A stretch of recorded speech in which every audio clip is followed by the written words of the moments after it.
Live from the 607, it's the Ocho Duro Parlay Hour, where we're talking everything going on in the world of sports. Join in the conversation on social media with the hashtag ODPH, because here we go. Instead of looking deep inside, every word I have to say, keep it simple. Welcome to an all-new edition of the ODPH podcast, better known as the Ocho Duro Parlay Hour. What's happening, everybody? Thank you for joining us this week. My name is Ken M. Joining me in studio, as always, you know him. He's the co-host. His name is Padawan J. Well, let me talk to you. Yeah. Folks, we have a lot to talk about in the land of the parlay of topics. But we have to address the elephant in the room first. Mm-hmm. And obviously, there's a lot going on with the Screen Actors Guild, and we do support them, and the Writers Guild. Yeah, if you've heard any of the stories that have been going on just over the years of the neglect, I guess you could say, or the mistreatment of just how the system is set up and works, it's appalling. The one story I can think of, the actor's name escapes me, but the gentleman who played Zordon in the Mighty Morphin Power Rangers series, the original series, he played the character in later iterations, I know that, but the story that was told about the actor who played Zordon in the original Mighty Morphin Power Rangers. For those of you, and I know Tom Craven is going to be screaming this. Yeah, he's screaming this at his car right now. But David Fielding? Thank you, David Fielding. He played Zordon, the head in the tube, if you've ever seen any episodes of Mighty Morphin Power Rangers. But the other thing a lot of folks may know, or some of you may not know, he was in every single episode of Mighty Morphin Power Rangers, the 1993 movie, or not the movie, the television show, and basically the story that has come out since the screenwriter or the Screen Actors strike started, and maybe this story was out before and it wasn't more publicly known, but a lot of folks have found out about it now. But so he played Zordon in every episode of Mighty Morphin Power Rangers because he's the leader, he's the fatherly figure, whatever. But he showed up for one day of work and was paid $150 and was never paid again. And this is despite him appearing in every single episode of that series. Atrocious. Yeah. Absolutely atrocious. So we understand why everybody is striking and trying to get a fair and better wage. Mm-hmm. And we absolutely support that 100%. So what does that mean for you, the listener, moving forward? We have been following the SAG-AFTRA news articles breaking out about what is involved with the strike, what is not. Mm-hmm. We are not members. We have to make that very clear. No. We are independent media journalists, I guess is probably the easiest way you can describe it. Yeah, I think that under their definitions, that's what we would fall under. Right. And as of the latest releasings of guidelines involving this, they put in their FAQ section, which we'll have the link to this in the liner notes of the podcast too as well.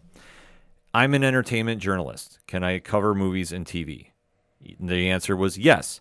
Entertainment journalists, whether they belong to a union or not, are not on strike. End quote. So, what does that mean for us? Just to reiterate, it's business as usual. Mm-hmm. And we are supporting the strike going on. The writers, the actors, because, hey, lost amidst all of the news with the actors striking is, hey, the writers are still striking. Yeah. That hasn't changed. That still has not changed. Yeah. So what we're going to be doing moving forward is in each podcast episode, we're going to have links up where if you want to go support, you can get the proper information about it. Because there's a lot of nonsense right now going around by people that don't know what they're talking about.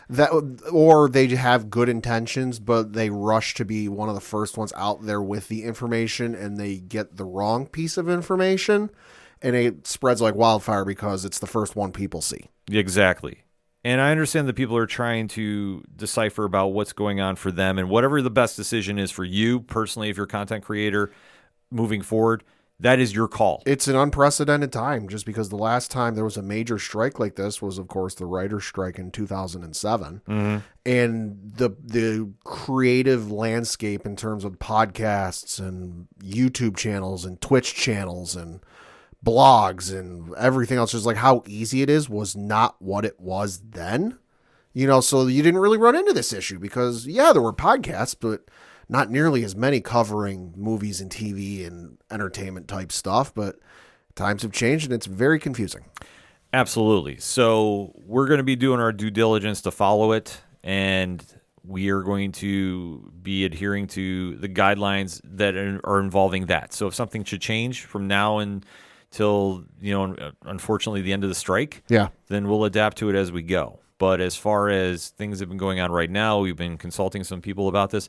I know 3FN had a great monologue about this on their show, so definitely give them a plug to go hear about it as well. They've been talking to people that are members of SAG, and they've got a little more information about that too as well. So just to close out with this very, very long intro, I guess, if we can just kind of sum it up that, because it's felt long since it's come out. Yeah. There's just been a lot of guessing about what's the right move to do, and I will just kind of end it like this. Whatever you feel is the best move for you, just get the facts moving forward and go buy it. Yeah, but don't be the first person to get the information out just so you get the clicks and you get the retweets and you get the likes. Because if you end up being wrong, a lot of people are going to come back on you and you're going to have to answer for that. So be sure you get the facts right. Double check, triple check, cross check, not hockey terms, but like cross check your sources and everything else. Because like we said, there's a lot of information going out and a lot of it's confusing. Yes. So just do your own due diligence. Find the proper sources and go by that. Yeah. And that's what we've done. We've gone to the official website. We've been watching that every day. And if there's some new news, then we'll adapt to it as we go. But as far as that quote that I just read on there, that's the latest we have. So that means it's business as usual for the ODPH. So we'll just kind of get into the show intro because you know what? I know we're going to give a little behind the scenes. We've been talking about this for 3 days now. I'm tired of talking about it. Oh, I am too. So let's just get into it, folks. For anything and everything that is the ODPH, you can find it at odphpodcast.com and always on that social media. Use the hashtag ODPHpod. We are kicking off this episode like we always do. We have to recap the latest episode from Disney Plus and Marvel Studios, Secret Invasion. So the series has been one that has been interesting to fans. Samuel L. Jackson reprising his role as Nicholas Fury, fighting off an alien invasion basically by himself. Yeah, pretty much. And the spy epic that is getting unfolded has now picked up a little bit of steam, albeit, though, there's only 2 episodes left after we are going to discuss episode 4. Y'all wanted shit to hit the fan, and, well, shit hit the fan. Congratulations, we're here. And I think this was going into our spoiler-free statement, which we give out before we review anything. So if you're new to this show, this is how we do our business. We like to give a spoiler-free statement. So we don't ruin anything for you. So if you haven't seen the episode yet, that's cool. We're going to give you our thoughts. Then you can go watch the episode. We give you the liner notes in the podcast so you can pause and duck out. Then when you catch up and you want to get into the whole conversation, it's right there for you. So nothing is ruined. That said, with a spoiler-free statement concerning episode 4, I really thought they hit the ground running a little bit and they picked up some steam. And where they went from here was definitely interesting. Pad, let me know your spoiler-free statement here. So, little peek behind the curtain. Just because of the way the dates we record this, it's several days after the episode has aired. And in the past 2 episodes, episodes 2 and 3, Promises and Betrayed, I had waited to watch the episodes just so it was more fresh in my mind. I wouldn't have to rewatch it. And it was kind of like, I'm all good to go. I waited to watch the episode 4, Beloved. I didn't watch it first thing when I got up on Wednesday morning just because I was planning on doing, I'm going to wait a couple days. I'm going to watch the episode, so I'm good for the episode, so I'm good for recording the show. And about halfway through my workout at the gym, I was checking social media, seeing what was going on, and I had seen some talk online of a surprise in the episode. And it didn't say what it was, and I'm not going to say what it is here, but I went there and go, okay, if it's already this early in the day, because that was at like maybe 10:30, 11 o'clock Eastern on Wednesday, I went, all right, if they're already talking about a surprise this early on the day the episode releases, it's not going to be long before it's full spread spoiled for me. So I went, okay, I got to watch this as soon as I get home.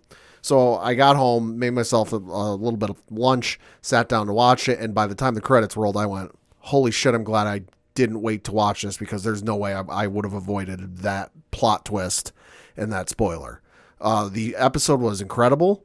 I've had no issue with the pacing and the way the show has gone thus far. I've enjoyed it. I understand people's gripes with it, but for those of you who felt it was too much of a slow burn and you wanted the pace to pick up, you got your wish, because yikes, the foot hit the accelerator on this one. Mm-hmm. It absolutely needed to, and I think it took a step in the right direction. A lot of questions coming out of the ending, though, which we'll definitely start deep diving into, but I think this is probably one of the better structured episodes of the series thus far, and with 2 more left, we definitely have got a lot of ground to cover, and I think they're taking the steps in the right direction to do such. That said, it is spoiler talk time, so Pat, in 3, 2, 1, talk to me about the episode entitled Beloved. God damn you, fucking roadie. What the fuck? No, this episode was awesome. The episode was just mind-blowing that I sat there on the edge of my couch, jaw slack, hitting the floor. It was absolutely insane. It definitely was, and they needed to pick this pace up, and I thought they did. They covered a lot of ground here. Yes, they did. And I think that was something that fans have been waiting for, and I think the fact that they finally got around to it, they dumped a lot at once. Yes, they did. But I never felt that it was taken out of the episode. I felt that they really structured it well, that I could keep a good idea about what was going on, especially when they had arguably their best action sequence I have seen in recent memory. Yeah, I'd have to say. I mean, it's in that conversation, but I have to say, like, for Marvel Studios itself, yes, I think it has done that, and I think that they set a pretty high bar moving forward, but a lot of emotional moments coming out of this one as well.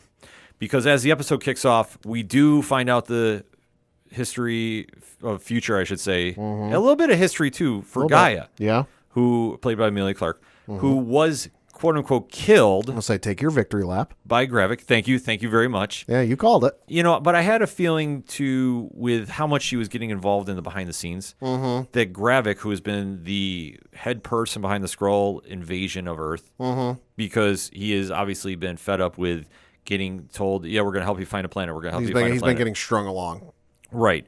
And to see Kingsley Ben Adir play him and just really step the game up and really just unload so much emotion and, ferocity in his character, I really thought it played such a great part. But to see the aftermath of this, we knew that Gaia was going to come back in some form. Yeah. Now, I was not expecting it to be like this, but it does make a lot of sense because as we see, before she runs away from the base she's at, she jumps into the machine that we were exposed to last episode, Betrayed, which is how everybody is being converted into super Skrulls. And the one element that I forgot about when we were talking about this is we had known that Groot's biochemistry was involved. Right, or his DNA, or whatever it is. The Frost Giants were somehow involved. Yep. And the third one I completely forgot about because I thought it was Eternals, and I try forgetting about that any chance I get. It was the Extremists. Oh, yeah. Which is from Iron Man 3. Right. I didn't even recognize it, I'll be honest. I recognized the Frost Giant and I recognized Groot, and I saw the third one, went, what the fuck is that? And then the scene moved on, so I totally forgot. Yeah. But here we are seeing that she's now using the machine to make herself into a super Skrull. Yeah. And this does allow her to heal from Gravik's bullet. So, very cool sequence of events. Yeah. And like I said, I had a feeling that she wasn't just done right there. Because I think had she had been taken out like that, it would have hurt the overall story. See, but I agree with you, but I was like, surely they wouldn't kill off a major actor or actress in the show. But then I was like, well, wait, they've done it before. Kurt Russell, Michael B. Jordan, just to name a few. I was like, they've killed off major actors and actresses before, so I figured she might come back in like some sort of like flashback sequence or something like that. I didn't expect her to wholesale, do the Jon Snow Game of Thrones, and all of a sudden she's back to life that quickly. The only reason it tipped off to me a little bit is we had known that Gravik is a super Skrull. Also, correct me if I'm wrong, this is the first instance, and I'm not counting the blip because that's a whole other ball of wax. Sure. This is the first instance we've seen in the Marvel Cinematic Universe of somebody coming back to life. It's been done in the comics at Right. fucking nauseum, but in the cinematic universe, as of yet, we haven't seen anybody come back to life. I think this is the first instance. The Groot Guardians of the Galaxy 1 is debatable. I mean, depending on how you look at it. Yeah. No, I think you are right, Pat. Because we've had, like I said, we've had villains die. None of them have come back. Michael B. Jordan was a hallucination, if anything. You know, we've never had anybody come back to life. I mean, Thanos, the one version was killed, but then that was time travel. Right, yeah, that's a whole different... Yeah. Yeah, that's a whole different So I think this is the first there. instance we've had in the cinematic universe of somebody coming back to life. I think you're right. Through means of other than like time travel or other crazy shit. Yeah, no, I completely agree with you there. So to see this happen, it does make sense. But the only reason it kind of tipped me off a little bit is Gravik had powers. Mm-hmm. We're not expecting any other superheroes to be involved. Presumably. Right. So it would make sense that they would have to have either Talos get powered up, right, or Gaia was going to be the one to do it. So that's how I Right. kind of decided about this, because I think for the end game here, pun intended, you're going to have that showdown. And I think now which we'll get into that at the end of the episode, I now see where they're going with this, and it's going to make a lot of sense. Okay. But we do see that after she heals up, she finally meets up with Talos, played by Ben Mendelsohn. Mm-hmm. And we now get a little bit of the plan that's going on. Yeah. And then, Talos is talking to her as well, saying the president of the United States, President Ritson, is somehow connected in with this. And Or somebody close to him. yes. And we have to figure out what's going on there, because Gravik is going to make a play for him. And obviously, if you can get the president of the United States on your side, so to speak, or have somebody impersonate him, Right. that's going to get a lot of moving parts happening for what he's trying to do. You got to figure he's already got NATO, which is pretty powerful in and of itself. He's got the United Kingdom Prime Minister, also pretty goddamn powerful. And that's just the ones we know. Right. That's just the ones in this secret cabal, secret evil Illuminati type of thing. God only knows who else he's got in his control that, like, for appearances and we got to keep up some appearances. Like I've got control of, the head of China, or pick some other country. But it'd look real weird if they start being buddy with all these other nations they've had issues with for 50 plus years. So like I said, these are just the ones we know of. Yeah. So also Talos is kind of tipping off that he's really getting behind the idea of we got to find the scrolls of Homeworld. Fury has wasted his time. It hasn't gotten done. He's going to do this, but it all depends on if they can stop Gravik or not. Right.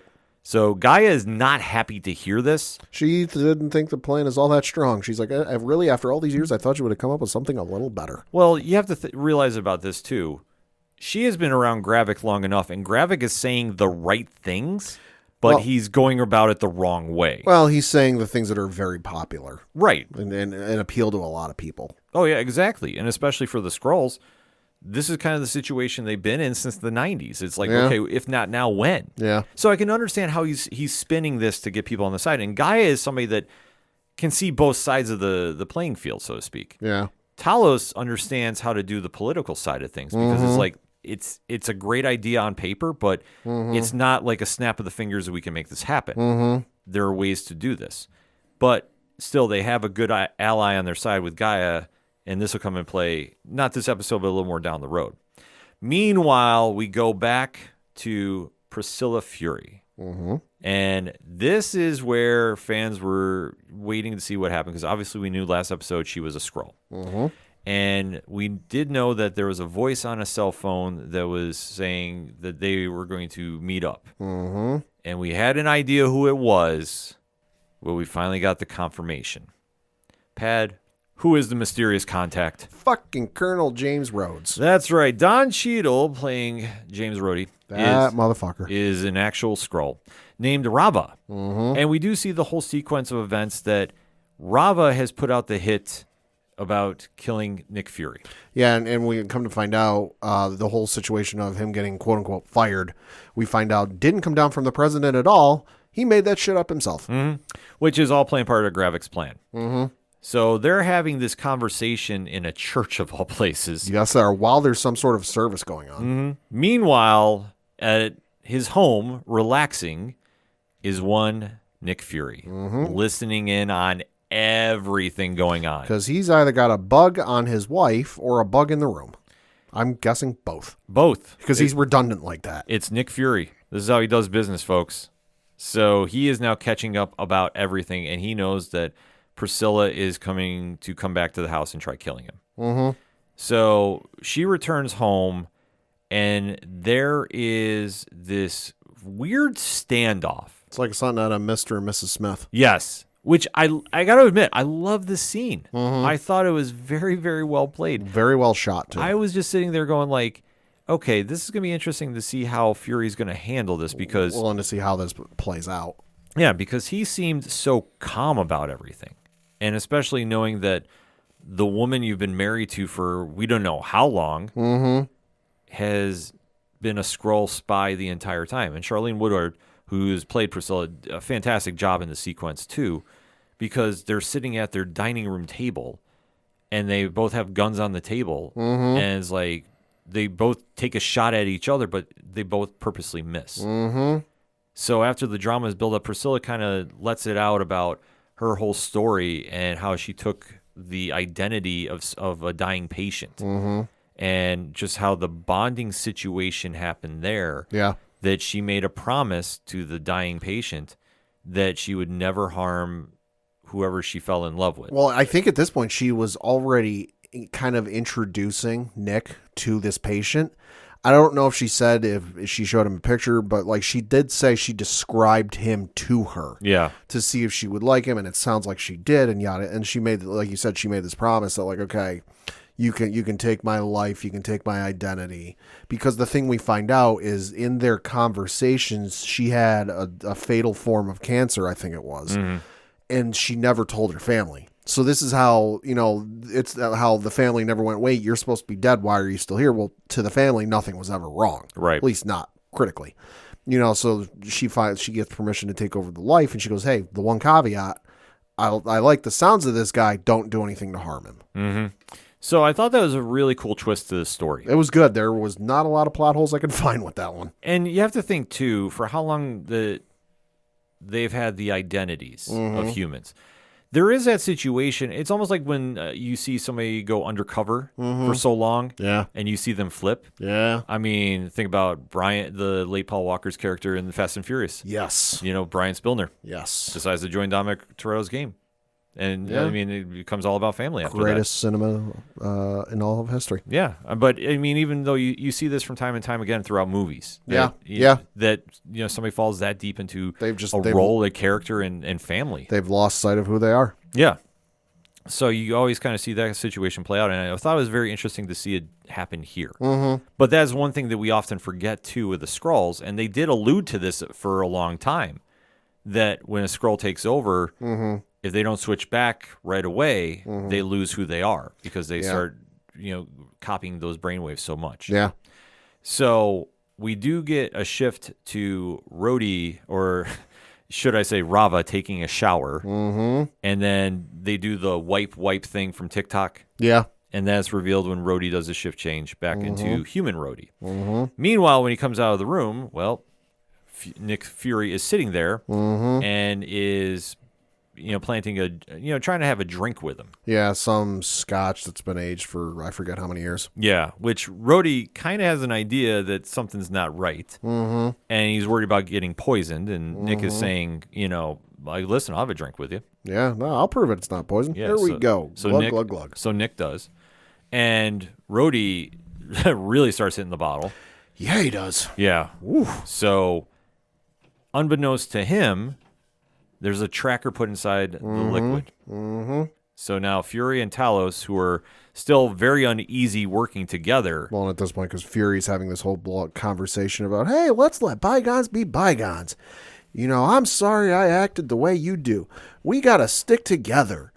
All the meanwhile, he heard the conversation between Priscilla and him, so he knows what's going on. Yeah. Which, to me, that scene was great because it's like, oh, he knows what's going on. This is awesome. Yeah, he's tipped off everything. Mm-hmm. So all the cards are slowly getting laid on the table. Mm-hmm.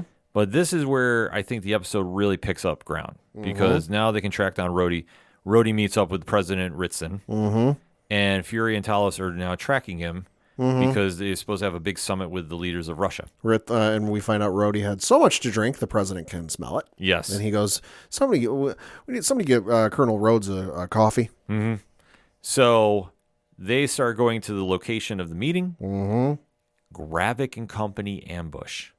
Dressed as humans, speaking Russians, furthering the whole, it's the Russians attacking the Americans. It's the Russians retaliating against America for the bombing in Russia, further stoking that powder keg for World War III. Yep.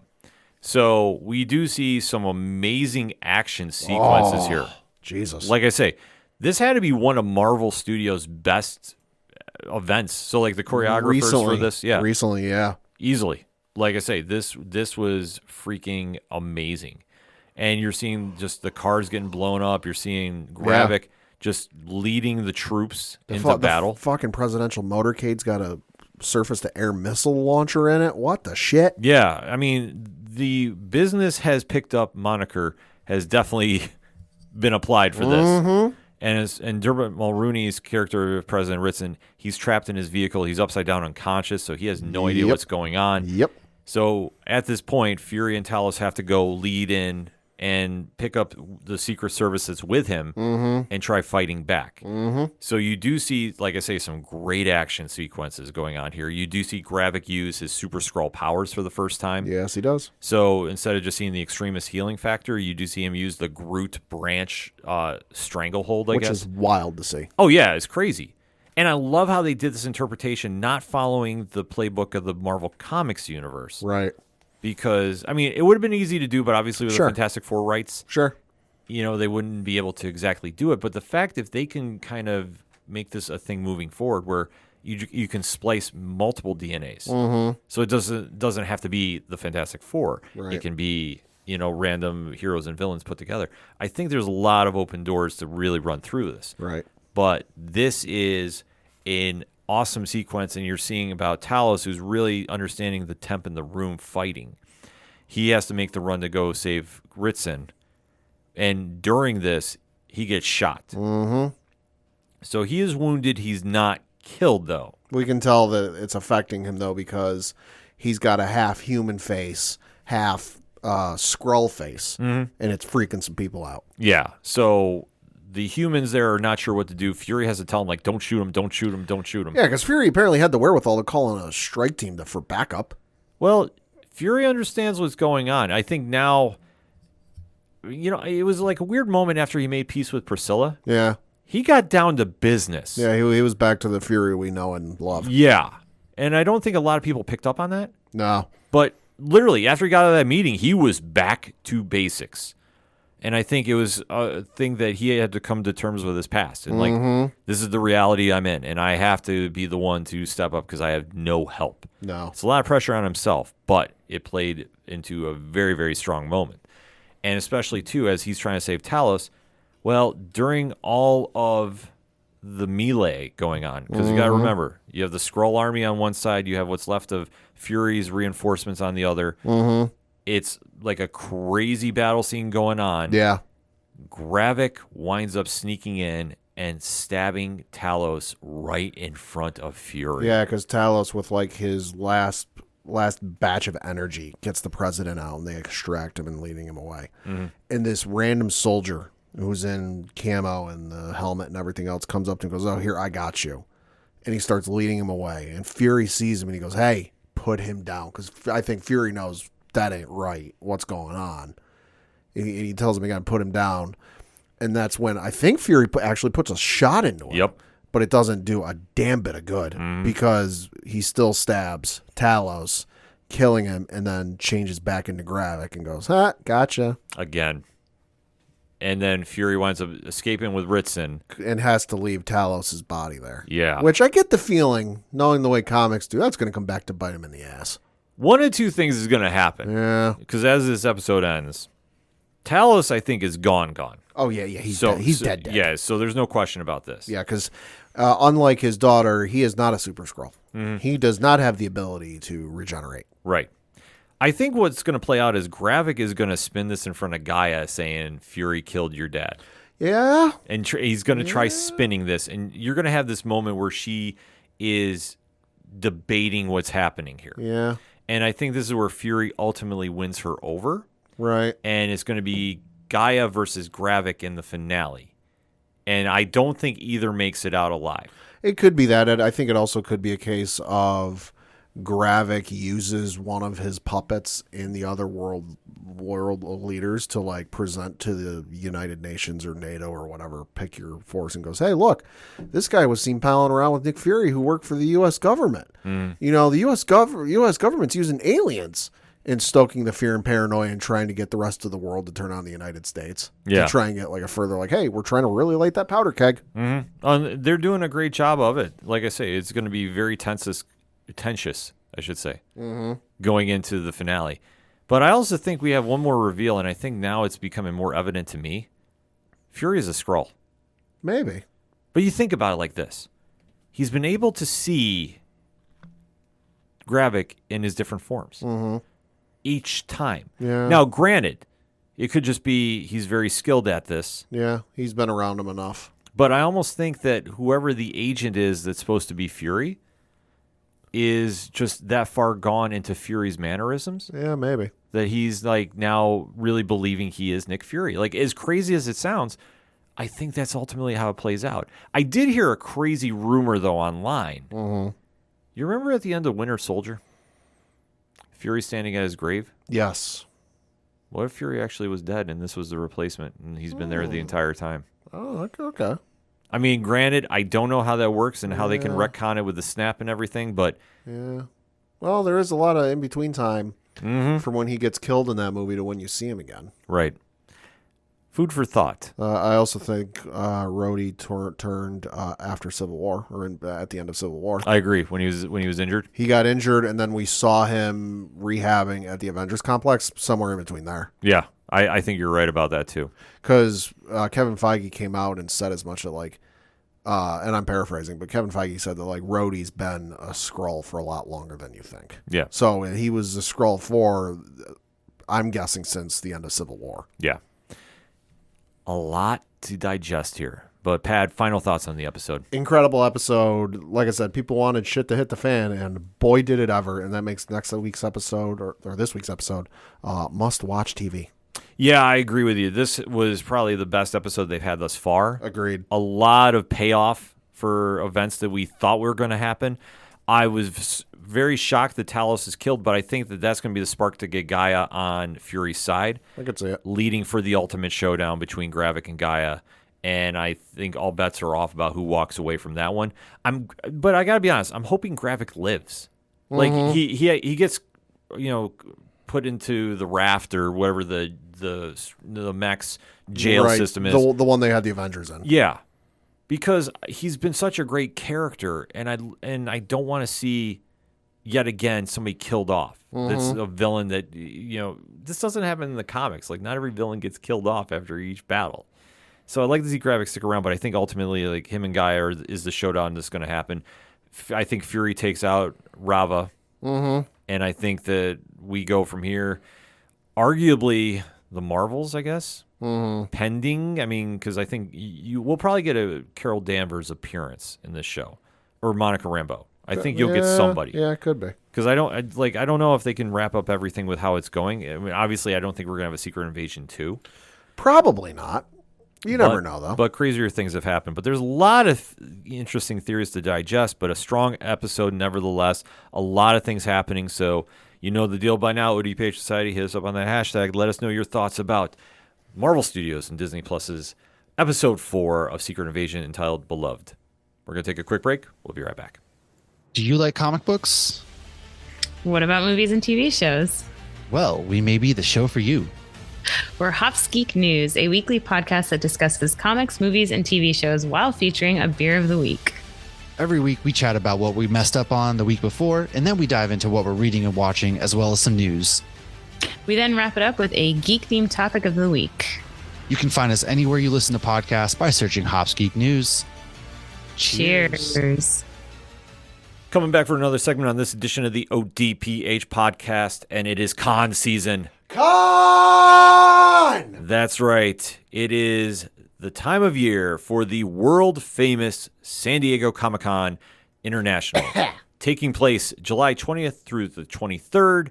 And we are going to give you our preview of events because obviously there's been a couple card subject to change. Yeah, especially with, as we mentioned in the opening of the show, with the writer's strike going on and the Screen Actors Guild strike going on.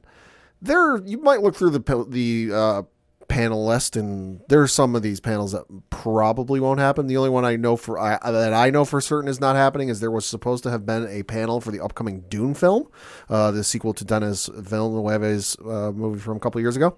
That's not happening. So we're going to stick away from those, just because, again, with everything going on, odds are they're probably not going to happen, but you never know. But so we're going to stick to some stuff we're pretty sure is going to be happening. Absolutely, because there's still the biggest word of everything going on here with this con is comic. Oh, I thought it was con. Well, it's not a con because it's a convention. Well, I guess you could say that too, Pat. I guess you could say that. But as far as I am concerned and as far as Pat is concerned, it is all about the comics, and there's a lot of great stuff this year. Are. So we definitely have to deep dive into it. So what we're going to do is kind of go through each day, Thursday, Friday, Saturday, Sunday, what jumps out to us, what we think is like when we read this is going to be like, you need to go check this out. So all the information that we are getting from this is coming either from our press outlets, which we'll definitely shout out, or comic-con.org. So, Pat, kick us off. Yeah, so the first one I'm going to mention takes place, and all of these times are Pacific time. Takes place on Thursday, July 20th from 11:15 a.m. to 12:15 a.m., and this is the Mattel WWE Elite Squad Fan Panel. And the description of this reads, quote, "The Mattel WWE Elite Squad defends their title as the action figure champions of San Diego Comic-Con with all new WWE action figure reveals and WWE superstar guests. Join hosts Sam Roberts and Johnny Gargano. Oh, let's go. For a star-studded panel featuring the Mattel design team and superstars from WWE," close quote. So this is obviously the panel they have every year at San Diego Comic-Con where they unveil the newest line of Elite Squad figures of the pro wrestlers, what's going to be coming out. And I know for those of you in the collecting community, especially the pro wrestling figure collecting community, y'all are a wild bunch. I've seen the lengths you go to get these figures. I applaud you because that is a length I am not willing to go to myself. I agree. But that's going to be one to definitely tune in for, and especially if you got kids, look out for the news on social media, what they're announcing. If you got a kid who's into pro wrestling and they want to figure, hey, check out what gets announced at this panel. Might be an early Christmas idea for you. This panel is a little more than just your average toy reveal. And we've seen, a lot of surprises happen at this. And if you're a WWE fan, you definitely want to be in attendance for it. Something tells me you're going to have adrenaline in your soul. You're going to have something, Cody Rhodes. Maybe. At a guess. I'm just guessing. At a guess. We kind of have to throw it in there. What else you got lined up, Pat? The next one I've got takes place on Thursday, July 20th from 11:15 a.m. to 12:15 a.m. And this is the 9th annual Musical Anatomy of a Superhero Film and TV Composer panel. This one is one that I think everyone who is there should attend because I am a film score lover. Some of my favorite albums are film scores, but this one is just nuts if you're a superhero movie fan. Moderated by Michael Giacchino, The Batman, Spider-Man No Way Home, Thor Love and Thunder. Oh, by the way, it's not listed here, but he did Rogue One, and he did at least the last 2 Star Trek movies. Dude knows his stuff. Leading Hollywood composers, Christoph Beck, who did Agatha Coven of Chaos and Shazam Fury of the Gods, plus Ant-Man and the Wasp Quantumania soundtracks. Laura Cartman, who did the Marvels soundtrack, Ms. Marvel's soundtrack, and the soundtrack for What If. Benjamin Wallfish, who did the soundtrack for Flash and the first Shazam movie. And then Christopher Lennertz, who did the soundtrack for The Boys and Agent Carter, along with David Russo, who did work on the Gotham Knights, Pennyworth, and Gotham soundtrack, discussed the challenges of creating the musical landscape of the superhero genre. The composers explain the process through unreleased music and video clips for upcoming and recently released projects. So, obviously, you think of superhero movies, and obviously, Danny Elfman's Batman theme comes to mind. John Williams' Superman theme comes to mind. The Avengers theme comes to mind. Oh, yeah. As much as these characters are seminal with their look and their color and their logo, for a lot of these characters, they've also got a theme with them. I mean, hell, Spider-Man does whatever a spider can. Like, it's synonymous with them. So if you're in attendance, definitely recommend you check this one out because you might not think about it, but music, very important to the superhero genre. It's definitely a cool panel, and I think this kind of represents a lot of Comic-Con too, because you're going to see a lot of different fandoms, a lot of different topics brought up throughout the entire con. And I think there's always such a cool option for fans to go to because you never would think like how music should get a whole panel. Yeah. And they're going to really deep dive into it. And it's like when you start sitting in attendance for it and you start being part of the conversation, it's like, I never realized this, but then you couldn't taking away that knowledge and going somewhere with it. So and music, you might not think about it, especially for like films and TV, can blow your mind. Fun little tidbit I learned the other day. You're familiar with the theme song for Mission Impossible. Da, da, da, da, da, da. That when you write it out in Morse code, because it's Morse code, da da da da da, is Morse code for MI. oh, get out! Mission Impossible. I'm days old. Yeah, no, so music can blow your mind every day, and hopefully I just blew some of your minds at home. Just blew mine. Yeah. Next up, also taking place on Thursday, July 20th from 11:45 a.m. to 12:45 a.m., Pokemon bringing iconic animation to global audiences. The Pokemon Company International, TPCI, takes a behind-the-scenes look at how the beloved Pokemon animated series is localized from its original Japanese version to one of the most popular series enjoyed by international audiences. In a panel moderated by streamer and comic book writer Megan Camarina, also known as Strawberry17. Oh, yeah.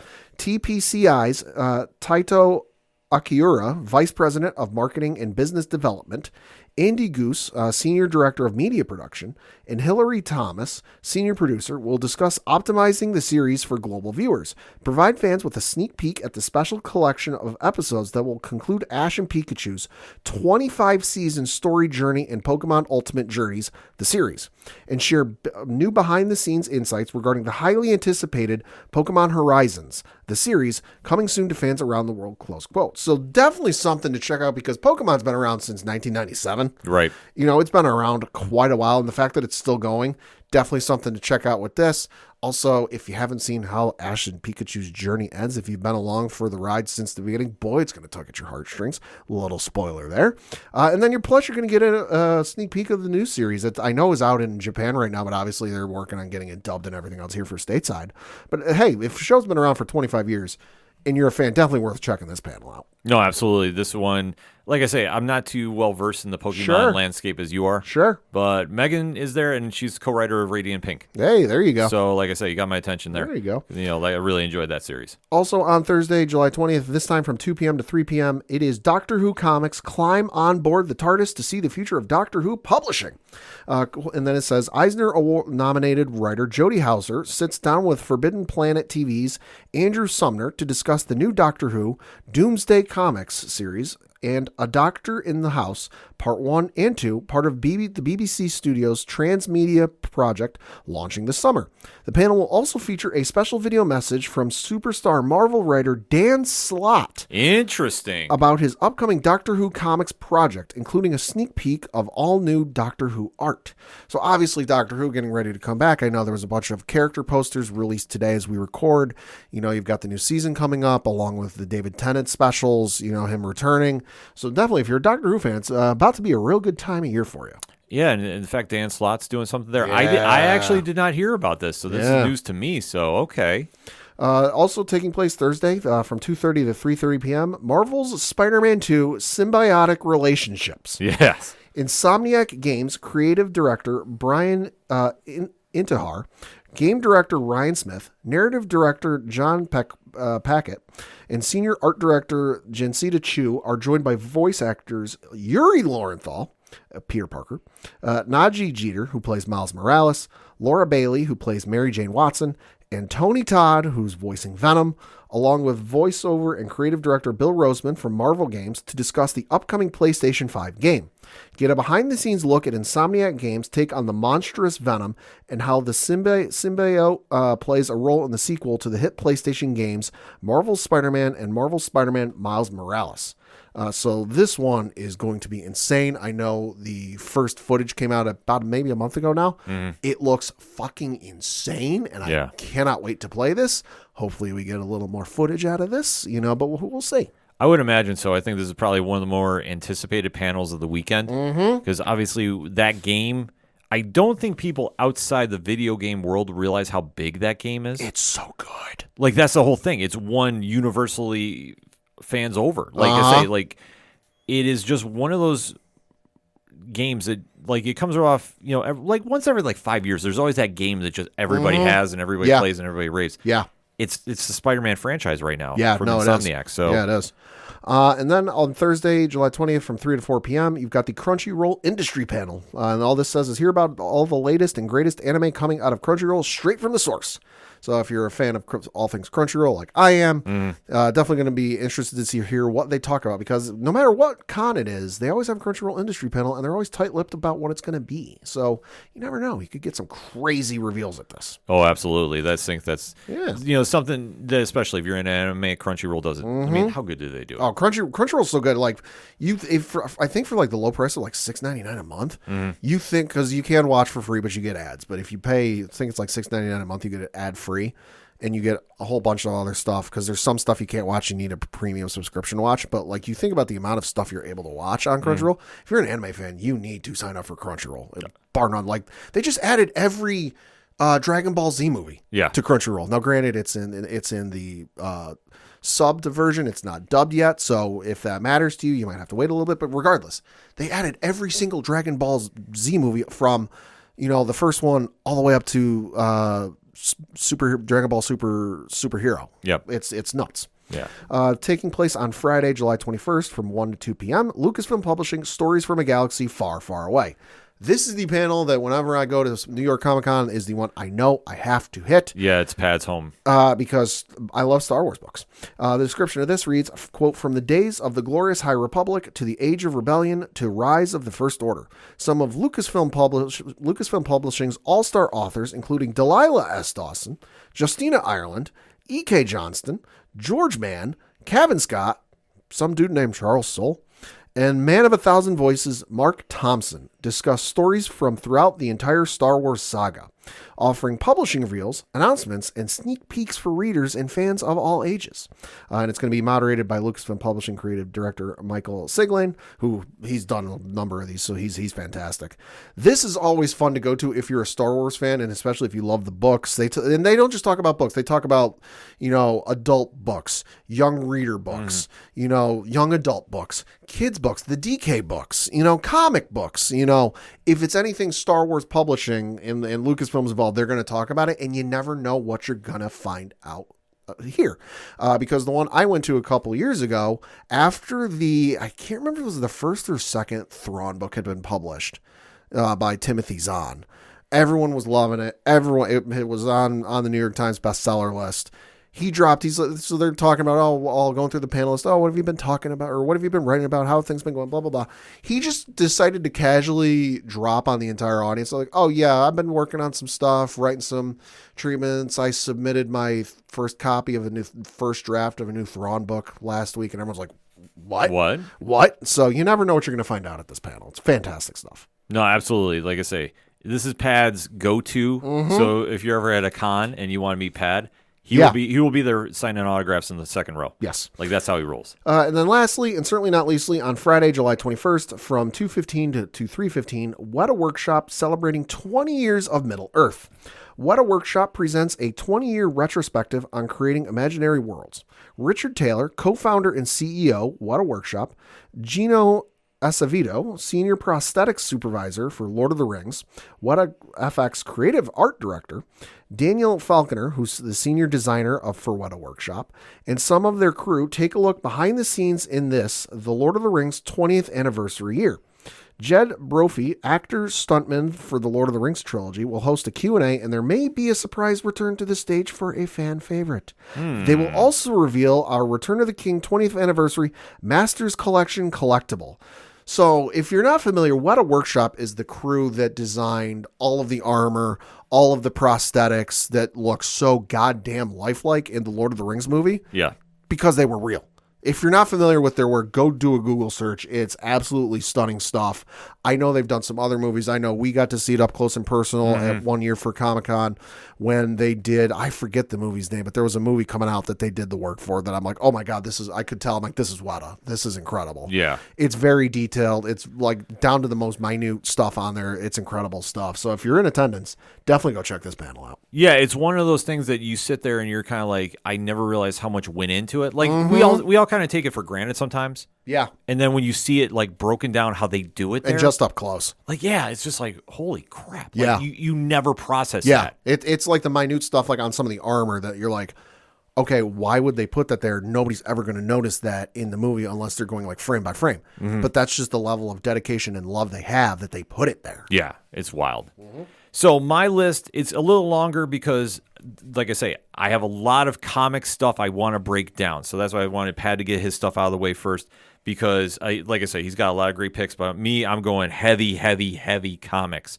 First one up for me is on Thursday at noon to 1 p.m. Pacific. IDW has a very cool panel going on for Star Trek entitled Star Trek More Bold Than Ever. Hey. Ever before. So the description reads, never before has Star Trek been bigger or bloodier. IDW group editor Heather Antos and writers Chris Cantwell, Colin Kelly, and Jackson Lansing, we know them as the Mind Hive there, Hive Mind, they're going to be giving us an inside look at Star Trek's Day of Blood, the first ever Star Trek comic crossover event. Ooh. So Interesting. if you haven't been checking out everything going on with IDW and Star Trek, they're putting out some really good books.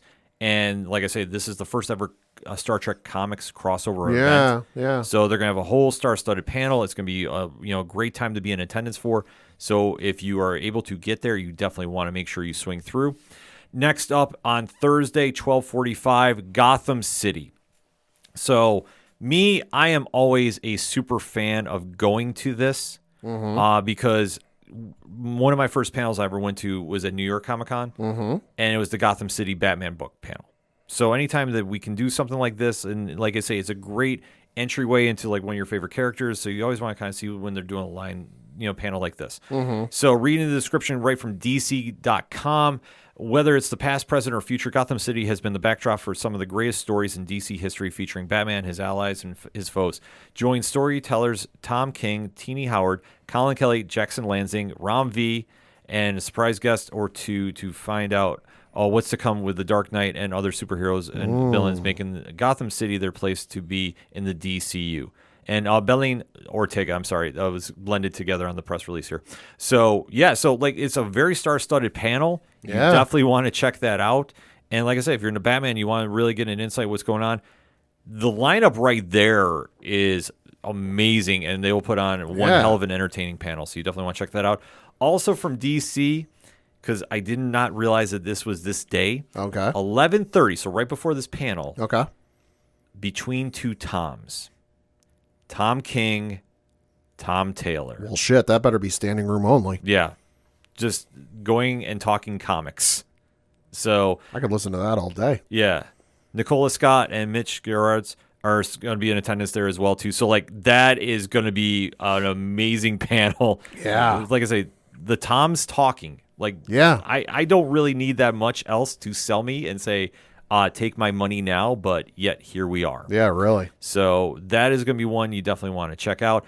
There's also one at 1 o'clock, and this one caught my eye. And when you read the description, you're going to be like, oh, family affair, families that create stories together. And you're not going to piece this together until you start seeing who's coming there. Okay. But it's Scott Snyder, Jimmy Palmiotti, and Amanda Connor discussing creating stories and following in the footsteps of their family members. So this is 1 p.m. that's going to be taking place on Thursday. And they're going to be talking about a lot of the books they do. And this is just a cool concept because Scott has a book coming out with his son, Jack, entitled By a Thread. And that'll be coming out on Comixology at some point this year. I don't know. I'm hoping to lock Scott in for an interview for that. So fingers crossed. But I think this is just such a cool thing that you're going to hear about the families that work together on comics and just that whole process that goes into it. So I am telling you, I really think it's going to be a must-attend panel if you're out there. So you definitely want to keep that on your radar. And then there is a couple big ones that are going on, one of which from Boom Studios. And this is it's Morphin Time with Boom Studios. So reading the press release from Boom Studios and Hasbro celebrates 30 years of Mighty Morphin Power Rangers storytelling and comics pad. Mm-hmm. So Melissa Flores, Megan Carmena, and series editors Allison Gronowitz and Daphne Plevin are going to be for a roundtable discussion of the history of the series, an exciting look at what's next, and some special surprises. I preach this all the time because I think the line of Power Rangers books by Boom is must read. It is some of the best stuff on the market. And if you have not been reading what Melissa Flores and Simona Di Gianfelice have had coming out, oh my God, you are not ready for what is next. The Darkest Hour is going to be kicking off very, very soon. I'm sure we're going to hear a lot more details about that. And if you're not familiar with that, you need to get familiar. Perfect time to jump back in on that series because, like I say, the year-long story arc, as the last I knew, is going to be kicking off at issue 111, and that is going to be coming up very, very shortly, so you don't want to miss that. Nice. Also, there is a company that is making a big splash, and I'm going to tell you right now, I feel they might take the crown for winners of San Diego. You know how we usually give our gold, silver, bronze? Yeah. Distillery is making a big splash Thursday, Friday, and Saturday. Okay. So reading the press release from Distillery, Thursday, 2 p.m., the Great Distillery live draw with Tula Lote, Jacques, and Mirka Andolov. The greatest comic artists of the 21st century collide in this once-in-a-lifetime event. As Tula Lote, Jacques, and Mirka draw in real time while answering questions about their process and world building. Process that, Pat. That's wild. In real time, they're going to be drawing and answering questions and explaining everything. The quartet will also answer questions about the future, about their books for Distillery, a new creator-owned publisher devoted to releasing oversized prestige comics, including The Devil's Cut. Hey. And this is going to be something for comic book collectors. If you did not pre-order The Devil's Cut, you really need to track a copy down when it comes out. And they have got so much stuff going on. Like I'll even just break down the whole Distillery lineup here. Friday, 2:30 p.m., Scott Snyder and Jock. I don't think I need to say anything more than that. Probably not. But I will. Like I said, this is all coming from the Distillery press release. In the course of a decade, Scott Snyder and Jock have single-handedly resculpted comics' greatest mythological foundations, beginning with their provocative, character-defining run on Detective Comics. The pair has since conjured some of the most horrifying, enchanting new worlds in sequential art through their collaborations on Witches, as well as their myriad other projects. Now both pioneers entering a new founding creators at Distillery. They're going to be talking about their new stuff coming out. And let me tell you, the buzz behind this company is well-deserved. The lineup they have is ridiculous. Like I say, if you're not excited about it, you need to check your pulse. And then to top it all off for them, Saturday, July 22nd, 1:30, Distillery presents Drinking from the Devil's Cut. And this is the introduction to Distillery. In the aging process, the whiskey that evaporates is called the Angel's Share, but the most potent spirits is captured in the wood, the Devil's Cut. So available at the convention, exclusive covers for the Devil's Cut that overflow with unfiltered stories from the most fearless creators, offering a distinct taste of the quality to come. So joining a murderer's row of the book's contributors, including Tula Lote, Scott Snyder, James Tynan, Jacques, Mark Bernardin, Joel Jones, the list goes on and on. This is going to be a stacked panel. That's crazy. And I'm going to tell you, the news coming out of this one is going to be one that's going to be dominating a lot of your comic news feed. Distillery has got so much cool stuff they're going to be doing, so you definitely want to stop by their booth and go check it out. And like I say, it's ridiculous, the stuff that is going to be buzzing from this. I'm telling you right now, I think Distillery is going to make a run for stealing Con from everybody. But that's just how deep they're running with this, too. Obviously, we talk Con and who usually likes to be king, and that is Marvel Comics. Yes. And they are definitely coming in very, very noteworthy, is kind of put it mildly. You already talked about the Spider-Man 2 panel for the video game. Yep. Designing the X-Men, a week in Marvel special event at 4 p.m. So Ryan Pendergast, aka Agent M, is going to be hosting a live edition of This Week in Marvel. Joining him will be CB Sobalski, Jordan White, Sarah Brunstead, and you never know what's going to be happening, but this is going to be tying into a lot of stuff going on with the Hellfire Gala and what is going on with the X-Men line going into the Fall of X. So paraphrasing that from the Marvel Comics press release, I'm telling you, I've sat through one of these before for Captain America Cold War. This is a fun experience if you get a chance to get out there for it. You definitely want to keep that in mind. And like I say, they always put on great panels. Marvel does a stellar job with this. 5 p.m. too on Thursday is Marvel and Prokotek, the art of storytelling. So learn the art of comic storytelling with Marvel and Proka. Join their first panel of industry vets, including Ryan Benjamin, E.M. Gist, Sanford Green, and Jim Zub, along with Proco founder Stan Penico and CB Sobalski, as they're going to be talking about shop and just developing characters and like a lot of really cool stuff going on with this. So you want to keep an eye out for that. Friday, though, they have a loaded day. Okay. So Friday, July 21st, Marvel Heroes, Hulks, and Super Soldiers, 3 p.m. Marvel, reading straight copying from the Marvel press release, Marvel Comics executive editor Nick Lowe is leading a panel featuring Marvel's superlative solo superhero series. J. Michael Straczynski takes Captain America to the streets of Manhattan. That is a new book that's coming out this fall. A lot of people talking about that, and rightfully so. Buzz behind that is huge. While Moon Knight roams the roads of Egyptian lore in David Pepos's Moon Knight and the City of the Dead. Always so happy for David Pepos now doing work over at Marvel too. He's crushing it over there. Meanwhile, the Hulk takes control of Bruce Banner as Philip Kennedy Johnson continues his new Hulk run, and the hits keep coming all across the rest of the action-packed Marvel universe with editor CB Sobalski along for the panel. So you're going to be hearing a lot of stuff coming out of this one. Definitely exciting time. 4:15 right after that is going to be Marvel Fanfare with CB Sobalski. So he'll be talking with Joe Quesada. Hey. So this is a one-on-one speech, and like I say, talking about past and present editor-in-chiefs at Marvel. So there's going to be a lot of cool stuff coming out of this one. 5:30. Now, Pat, this is a question for you. Have you played Marvel Snap yet? Tried to for a little bit. I gave it a genuine shot. Not necessarily my cup of tea. Okay, no, that's fair. I know a lot of people that are addicted to it. Oh, I do too. Yeah, and rightfully so. Like I played it, but I had to stop it because it was one of those things. Like with my schedule, I can't do it because this is true. This will dominate my life. And then, I know your schedule. Yeah, and then there will be no reviews whatsoever happening. Yeah.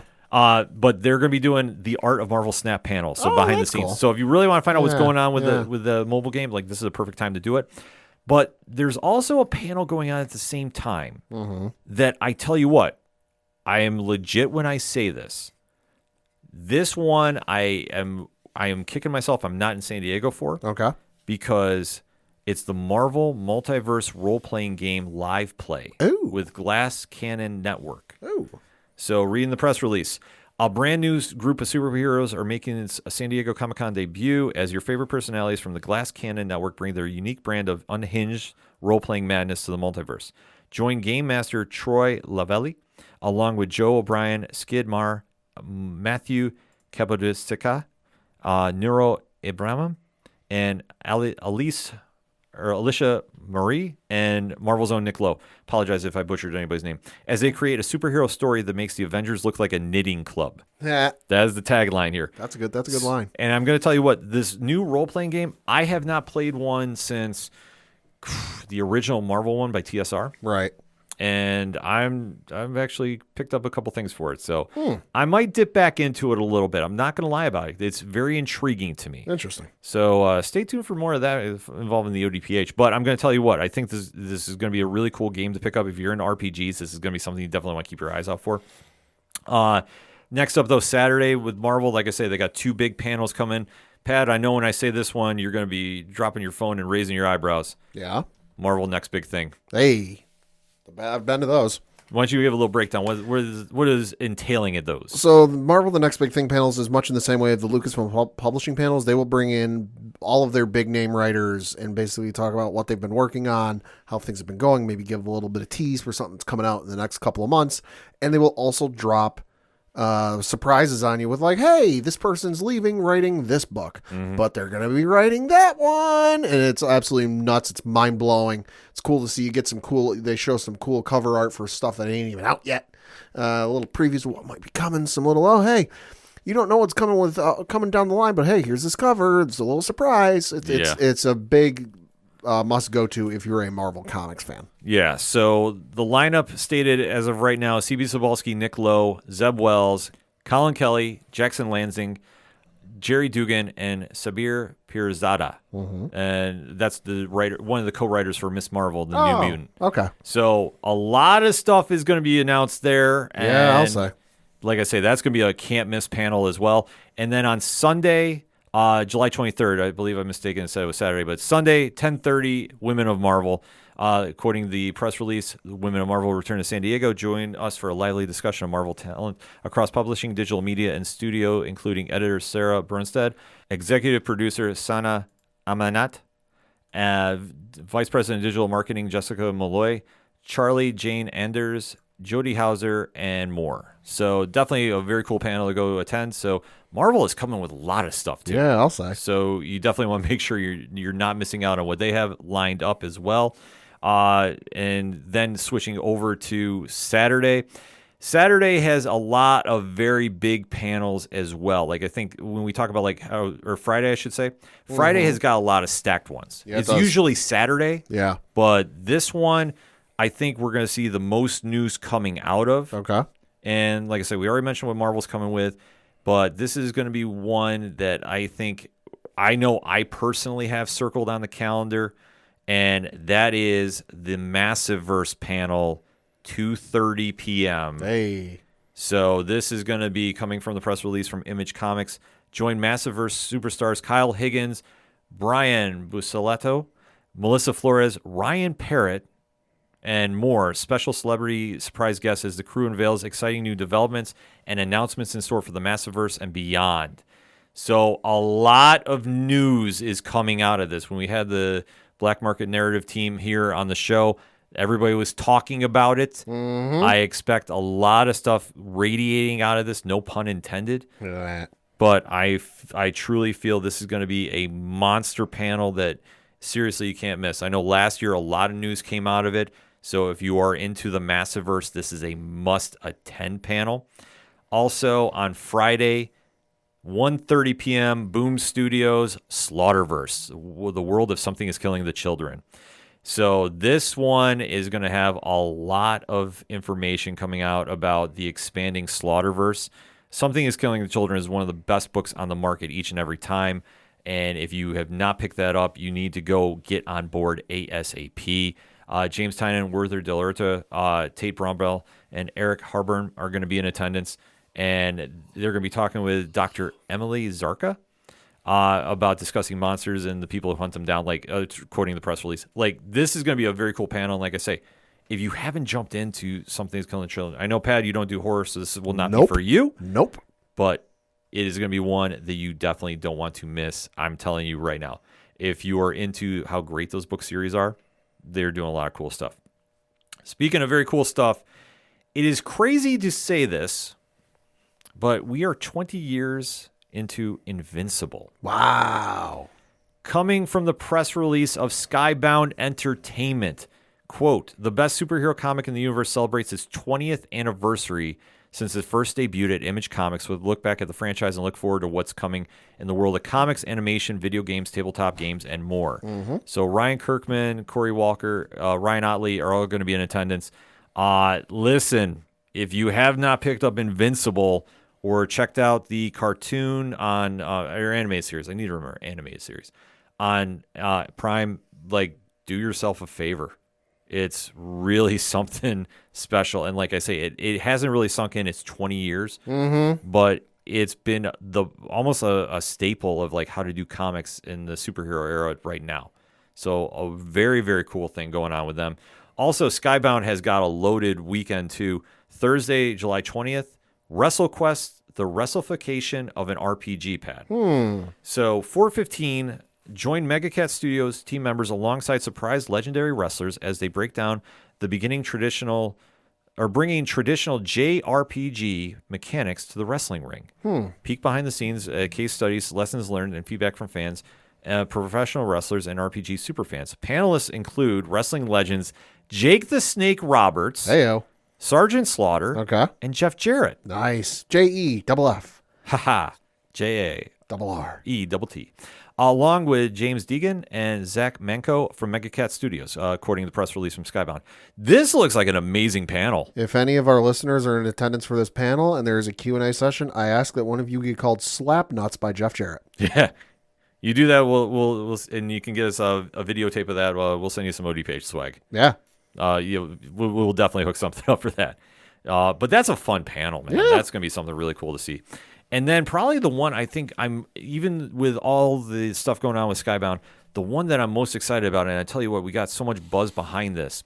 Saturday, July 22nd, Transformers and G.I. Joe return in the Energon universe. Oh, yeah. So 4:15, according to the press release, the Transformers and G.I. Joe are back as Skybound, kicking off the Energon universe. Superstars Robert Kirkman, Daniel Warren Johnson, Joshua Williamson, and Sean Menkiewicz reveal the secrets behind Image and Skybound's most anticipated comics of 2023. Legitimately, Void Rivals has been the surprise hit of the year thus far, and it opened the door for something much bigger coming. And I'm telling you what, Daniel Warren Johnson's Transformers is going to be the wildest book you're going to pick up this year. I am so freaking excited to pick this up. I kid you not. Like, this is going to be one of the highlights when we talk about it later this year. It's going to be right there on the playlist. So a lot of cool stuff going on there. And like we said, Friday, DC is really loaded up with panels too. They're doing a Dawn of DC panel at 12:30. Cool. So it's talking about everything that they have going on right now. Rom V, Joshua Williamson, Nicola Scott, Tom King, Joanna Starr, and Josh Trullo, and Tom Taylor all in attendance talking like literally the new breath of fresh air that is going on with DC. Yeah. And I love the comics, love what they're doing out there. Right after that is the Dawn of DC Night Terrors one. So this is breaking down everything going on with that crossover event. Joshua Williamson, Jeremy Adams, and Dennis Culver all going to be in attendance as well. And then Jim Lee and Friends, 6 p.m. What need I say more? Jim Lee talking comics. No. Yeah, that's all you need. And then Saturday, 12:30. This is one Pad. If he was there, I know he would be front row. The World of Metropolis.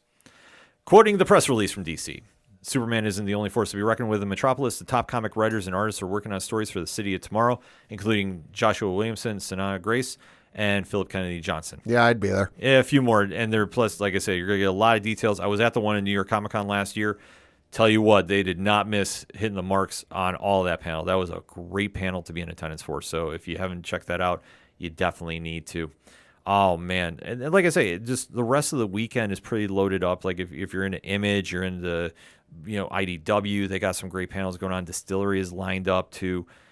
Even like there's one on Sunday that caught my attention. Yeah. And I was like, I did not even know like this was going to be a panel together until I read it. Okay. And I sat there and I'm going like, this is a great lineup of writers. And this is a lot of stuff that I have fortunately been able to cover on the blog. Sure. And it's a deep dive into horror comics. Oh, I'm out. I know you're out. Like I say, Yep. Pat has made this very well clear if anybody's new to the show. He does not do horror comics. I don't do horror anything. Right. And that's fair. And like I say, I don't judge you. Like it is what it is. Yep. So it is something not up your alley. But when I saw the lineup for this panel, I was like, oh my God, this is absolutely insane. Just hearing these people talk shop because they're some of the best in the business. And when you talk about horror books and you really want to get people, fully invested, these are the ones you go to. Scott Snyder, Rodney Barnes, Leah Kilpatrick, Ben Steinbeck, and David Dalshaman, who we know from the Suicide Squad. Okay. He's going to be there. Like I say, they have got this lined up, and they're all talking about creating horror comics, reading the press release coming from comiccon.org. So, like I say, this is going to be one that if you want to get into horror comics, like this is a great lineup to really just deep dive into. Like I say, if you're a longtime listener to ODPH, you know my love affair about Scott Snyder's horror books. I will scream that to the high heavens. So that was one that, like, when I read it, it was like, okay, this is going to be one that's catching my eye completely. And especially, too, like I say, they got such a big weekend. Comixology does, too, throughout the entire weekend. They have a loaded up one. Like I say, Boom is loaded, too. Image is definitely crushing it this weekend too. Like everywhere you go, just kind of tie up, there's literally something for everybody. And I know that we don't have the big Hall H moments this year. Right. And that's fine. You should go for the comics and deep dive into a lot of cool stuff that's going on, because there literally is something for everybody diving into former universes.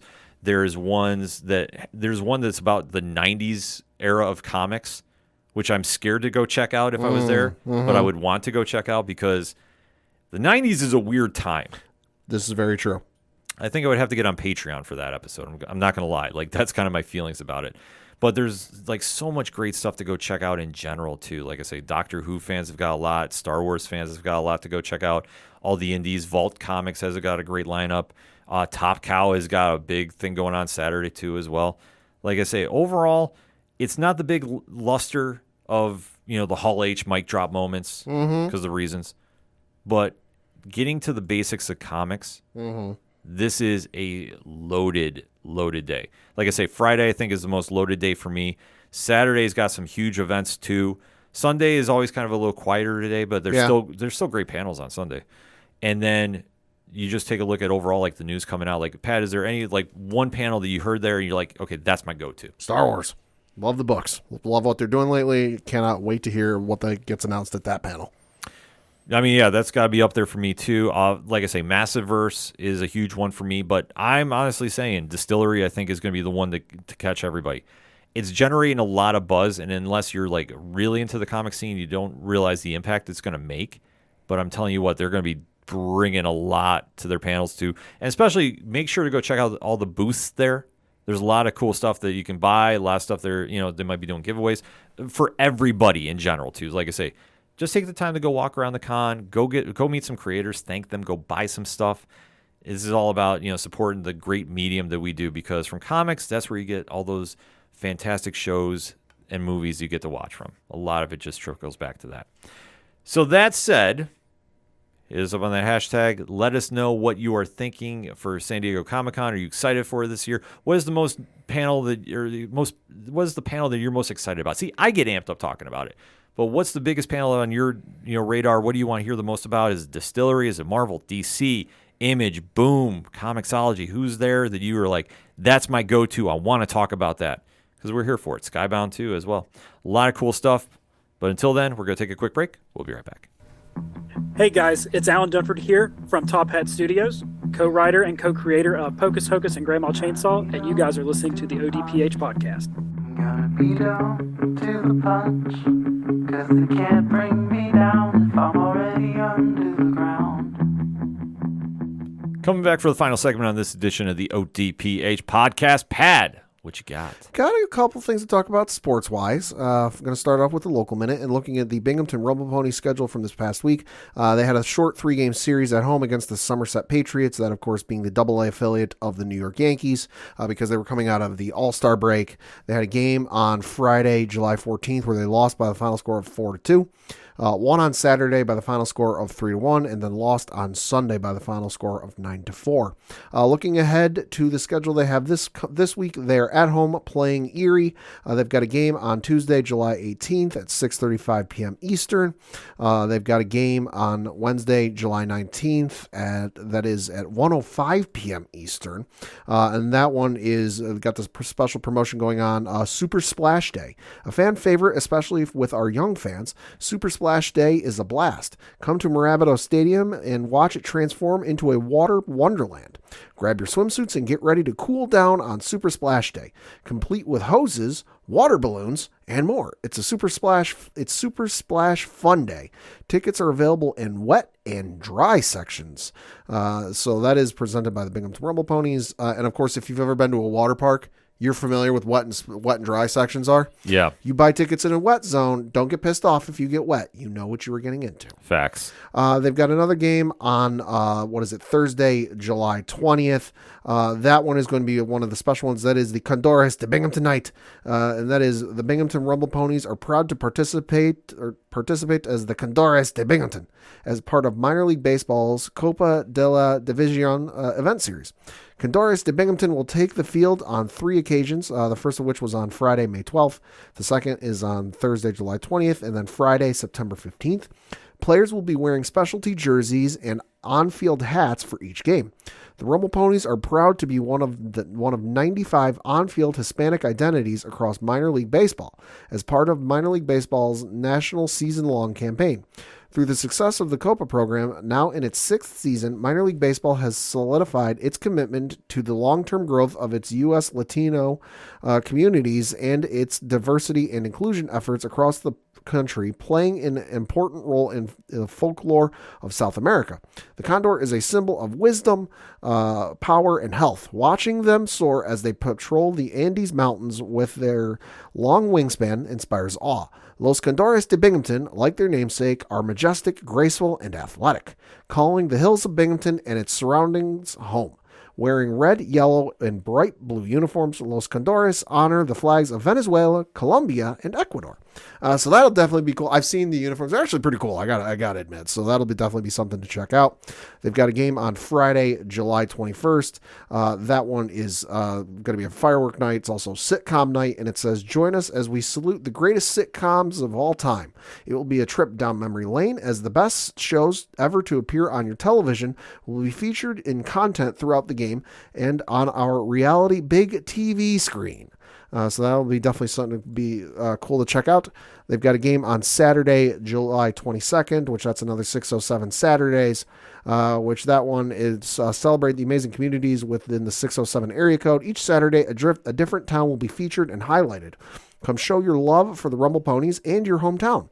So this one is also going to be a superhero night, and they're giving away Rocket Raccoon bobbleheads. So it's calling all superheroes, swing, fly, or materialize your way here for your galaxy in time for Superhero Day. The first 1,000 fans in attendance will receive a limited edition Rocket Raccoon bobblehead. Then they've got a game on Sunday at 1:05 p.m. Eastern against Erie. That one is a Kids Eat Free Sunday. So, of course, if kids at the age of, 12 and under, you can come to the ballpark and enjoy a delicious Nathan's hot dog and a 24-ounce fountain beverage, all for the low price of free. It is also baseball bingo, where you come and play in the Southern Tier's biggest bingo game ever. Buy a baseball bingo card, and when the squares get filled in according to the action on the field, prizes galore. And then it's also Senior Stroll Sunday, so if you're a senior, you can put on your cross trainers, gather some friends, and then walk on the warm-up track before the game starts. So then looking ahead and then they got a game, they're off on Monday, and then they're on the road the following week. So for more tickets, information, all that good stuff, go to bingrp.com. Then we got to talk some pro wrestling because we are in the midst of the build to SummerSlam for World Wrestling Entertainment. Not too many matches announced yet, but we can kind of piece together where some are. The ones we know for sure are Cody Rhodes is going to be taking on Brock Lesnar in the third match of their series. Brock did show up last night on Monday Night Raw and confirmed to Cody after attacking him in front of his own mother, the dirty fiend. Yeah, we expected this to happen. Yeah. So it was just a formality at this stage. I'm just wondering if they're going to give it a crazy stipulation. I fully think they are. I would imagine. So, I mean, we've still got, 2 weeks, 2.5 weeks before the build to SummerSlam, which is taking place from Ford Field in Detroit, Michigan. Yeah, I believe first weekend in August. So yeah, it is. It's August 5th. Coming up very shortly. We got that one. You've got Seth freaking Rollins taking on Finn Balor, which, hey, no surprise there. We'll see what happens. The Judgment Day playing real nice right now. Like, hey, everyone thought there's issues. We showed you last week. There's no issues here. Yeah. I think, listen, it's one of the biggest shows of the year. Not the biggest. It's, probably number 2. I expect there to be a major fracturing between the Judgment Day, between Finn and Damian Priest. We'll see what happens, though. I fully think so, too. This could be a fun match, but I think this is where Damian Priest might fumble the briefcase. And then another one that was announced last night on Monday Night Raw, we were going to be getting Ronda Rousey taking on Shayna Baszler. No shock here. Baszler, I'm going to call right now, is going to win. Yeah, with all the reports that Ronda's leaving, she's got a hard out date, and the rumors that she's going to be putting over Shayna on her way out. It's going to be a good match for Shayna, put her over, and Ronda on her way out. I think it's a good thing for all parties involved. Yeah, no, I agree. Not announced, but hey, it's probably going to happen at some point here. They just got to announce it yet. We're going to be seeing Roman Reigns take on main event Jey Uso, the real Tribal Chief. That's going to be an incredible match. It's a great shirt. I mean, the question is, do they make the title change there? I don't think so. I think all signs still point to Cody Rhodes at WrestleMania next year. But wait and see, ... Yeah, and then the rest of it, kind of waiting to see. There's not too much built yet, but hey, we still got some time. Right. I mean, that's the one good thing is There's some rumors and there's some innuendo, but nothing's real solid. If you follow the rumors and you watch Monday Night Raw, you're like, all right, I might be able to see how they set that up here, but we'll see. Right. I mean, that's the one nice thing they're doing is they're giving time to build stories. I always hate raining on parades, but, unlike AEW where, we have a pay-per-view coming up and we don't have any matches announced, really. I mean, we talked about this at great lengths on 6 to 7 TWS last night, so make sure to check that out on your favorite podcast provider. But, I mean, WWE does very, very well about building and investing in getting a match to where it needs to be. Yeah, it's all in. It's taking place on August 27th, 2023 from Wembley Stadium in London, England, where there is like over 65. I don't know what the firm number is. I just know it's over 65,000 tickets sold. So it's one of the biggest shows in England history for a pro wrestling event.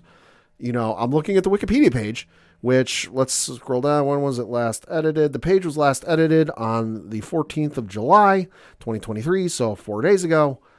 There's a section for basically the top, a little intro like, hey, here's what this page is about. It's a section for production. Then you've got background and storylines under that. Then you've got references and external links.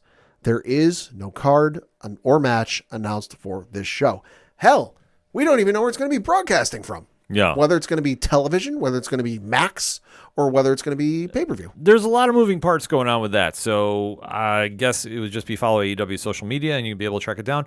But, I mean, that's the one thing that, not to go completely raining on them, but it's an area that they need to improve on. Yeah. Because obviously they sold out, and that's a big win for them. I'm not taking anything away from them. No, absolutely not. But it's a big win, and they just need to really invest this because they're going to run a pay-per-view right after it, too. Yeah. With All Out. Yeah. And I gave my thoughts about that on 6 and 7 TWS. And the one I was really driving is they have a pay-per-view for Ring of Honor this week that has slowly been put together, and there's been stuff that's leaked online. Yeah. But is it going to be enough to get a fan base fired up to spend $40? Yeah. That's the question you have at hand. And that's something that, I'd love to talk to the ODPH Society about. Or, AEW, they know how to get a hold of us. This is true. We can talk. They got the email. They got the email. We remind them every week you have our email. So if you even want more pro wrestling content, though, 607 TWS on your favorite podcast provider. But before we get out of here, you know how we end the show. We got to talk comic picks for the week. Pad has said pretty much it's all San Diego. So that's where you need to go focus on. So I'm leading off mine. A lot of stuff on Comixology this week. Like I said, the originals line I always recommend to. It's a couple, really interesting books. So if you're looking for a unique read, Money #1 and Simulation Theory #1. So that would be something to go check out from them. Also, there's so much stuff coming out from Image this week. It's ridiculous. Oh, yeah? Yeah, this one was, I think they got such a monster week. Big Game #1. Okay. Now, it's Mark Millar and Pepe Larraz. I don't know anything about this. Right. I did see a still image that I don't know if it's real or not. So I can't even speculate. Okay. Any preview I saw, the cover is just blank right now. But anytime Mark Millar has been dropping something lately, it's been huge. So I'm going to tell people right now, this will be something to keep on your radar. Big Game #1. But on my playlist, though, I got to say Battle Chasers #11. That is going to be one that I cannot wait to dive back into and really start hyping up a lot. If you listen to the ODPH for a long time, you know my love affair with this series, so I can't stress that enough. Void Rivals #2. So this is the one that kicked off the Energon universe for Skybound Entertainment. So Robert Kirkman, Lorenzo Di Felici are going to be on this one, and definitely it has my attention. Like I say, the buzz that came out from this book obviously took over social media and then some. So real cool stuff there. Arcade Kings #3, Skybound Entertainment, Image Comics. Dylan Burnett is bringing this really interesting story that's combining like a little bit of anime, a little bit of high action, a little bit of like drama. Like there's a lot that is going on with the story, but I think it's just such a cool read. And I've really enjoyed the series thus far. Noctera Nemesis Special. So this is Scott Snyder and Tony Daniels' book, but Tony Daniels is not on the art for this. Oh, okay. They brought in Liam Sharp. And trust me when he brings the terror to this series. This is going to be one, like I say, I was super excited to hear about this. If you got to swap out artist Sharp is going to be bringing it. And like I say, if you haven't read his stuff, Exo Man of War, Unconquered, need I say more? On the DC side of things, the review is out right now because we are officially DC Comics Press, and I'm super excited to be working with them. Batman, Superman, World's Finest 17, Pad. Oh, okay. Mark Waid, Dan Mora.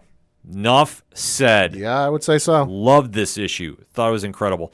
And just like the whole series, I mean, I think it's one of the best superhero comics on the market, period. Mark Waid just knows how to write the world's finest pair, and Dan Mora is arguably the best artist in the game. Just putting it out there, folks. He does amazing work. So if you haven't checked this stuff out, definitely make sure to. X-Men Red number 13. That is one that, like I say, the X-Men line is going to be heating up, especially coming out of San Diego Comic-Con. So it's a good time to get on board now and see what's happening there. And then last but certainly not least on my list, Something is Killing the Children, number 31. The return from hiatus. What else can I say? James Tynion, Werther Dell'Orta. Erica Slaughter is back in a big way, and I cannot wait to see where this story is going because obviously how things were left hanging last time we saw her. This is a series that is definitely picking up some steam, so if you haven't checked it out, you need to go check it out. Like I say, a lot of really cool stuff happening there. And honestly, hit us up on that hashtag and let us know what you're picking up at the comic shops going into San Diego Comic-Con weekend, because there's going to be a lot of reviews coming out this week too, especially Power Rangers Hyperforce and Radiant Black number 25, the monster issue for the Massiverse. That's coming out on Nerd Initiative, but I actually have a bullpen that's writing some reviews this week, Pat. So we got some new voices going to be covering some comics on there. So if you want to find out the best that's going on in comics, obviously nerdinitiative.com, odphpodcast.com. We got your hookup. Definitely holler when you read it. And as we always say, go out and support your local comic shops wherever you are at in the world. They're putting in a lot of work to get you those books, so definitely pay it back in tenfold. That being said, Pat, for anything and everything, it is the ODPH. You can find it at odphpodcast.com. That's it for this week. So for the one and only Padawan J, Fuck the Astros. I'm your host, Ken M. Thank you as always for listening to the ODPH podcast, better known as the Ocho Duro Parlay Hour. See you next time.